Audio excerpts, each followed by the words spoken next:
إلى أين تتجه العلاقات الأمريكية الإيرانية؟ تحليل شامل للتطورات والسيناريوهات وتأثيرها على الشرق الأوسط. في الأسابيع الأخيرة عاد التوتر بين الولايات المتحدة الأمريكية وإيران إلى صدارة المشهد السياسي الدولي بعد فترة من الهدوء النسبي. مفاوضات، عقوبات، تحركات عسكرية وتصريحات متبادلة، كلها تعيد طرح سؤال قديم متجدد: هل نحن أمام انفراجة دبلوماسية أم على أعتاب تصعيد جديد؟ في هذا التحليل المطول سنحاول تفكيك المشهد بهدوء وفهم ما الذي يحدث فعلياً خلف الكواليس، وما السيناريوهات المتوقعة، وكيف يمكن أن تتأثر المنطقة العربية والشرق الأوسط بالكامل. أولاً، خلفية سريعة. لماذا عاد التوتر الآن؟ العلاقة بين واشنطن وطهران لم تكن يوماً علاقة مستقرة. منذ الثورة الإيرانية عام 1979 يسود العداء السياسي والاستراتيجي مع فترات قصيرة من الانفراج، أبرزها الاتفاق النووي عام 2015. لكن انسحاب الولايات المتحدة لاحقاً من الاتفاق وفرض عقوبات قاسية أعاد الأمور إلى نقطة الصفر. ومع عودة المفاوضات غير المباشرة مؤخراً في سلطنة عمان، بدا وكأن الطرفين يحاولان إدارة الصراع لا حل له. ثانياً، المفاوضات الحالية تقدم حقيقي أم شراء للوقت؟ المحادثات التي جرت في مسقط لم تكن مفاوضات شاملة، بل أقرب إلى جس نبض.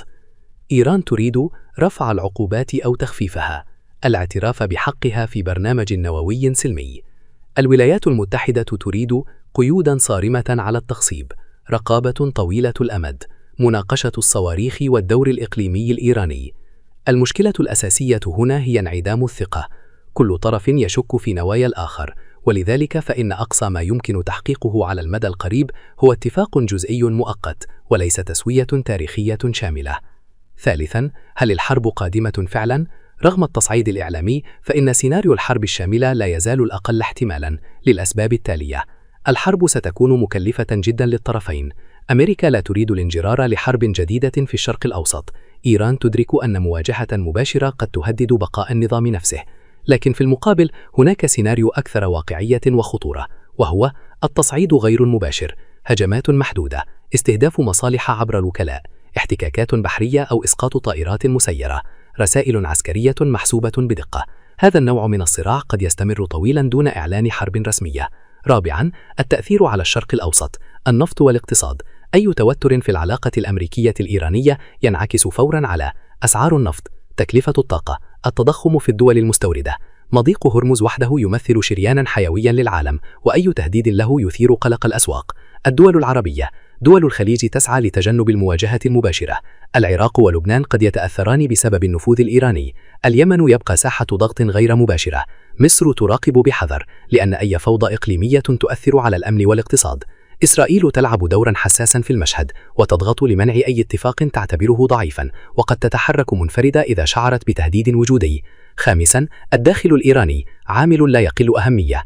إيران تعاني من أزمة اقتصادية، تضخم وبطالة، ضغوط اجتماعية داخلية. هذه العوامل تدفع النظام أحيانا للتصعيد الخارجي لصرف الانتباه، وأحيانا أخرى للتهدئة لتخفيف الضغط الاقتصادي، وهذا التناقض يجعل سلوك طهران غير متوقع بالكامل.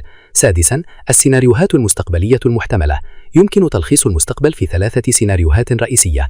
الأول، انفراجة جزئية، اتفاق محدود، تخفيف بعض العقوبات، تهدئة نسبية، الاحتمال متوقع. السيد الثاني، استمرار التوتر المدار، لا حرب لا سلام، تصعيد محدود متكرر، ضغوط اقتصادية مستمرة، الاحتمال مرتفع. السيد الثالث، انفجار إقليمي، خطأ في الحسابات، ضربة كبيرة تجر ردود فعل متسلسلة، الاحتمال منخفض لكنه خطير. الخلاصة النهائية، العلاقة الأمريكية الإيرانية اليوم ليست على حافة السلام ولا على حافة الحرب، بل في منطقة رمادية خطيرة، حيث أي خطوة غير محسوبة قد تغير كل شيء. الشرق الأوسط هو المتأثر الأول، سواء عبر الاقتصاد، الأمن أو الاستقرار السياسي، والأيام القادمة ستعتمد بشكل كبير على قدرة الطرفين على ضبط الصراع بدل تفجيره.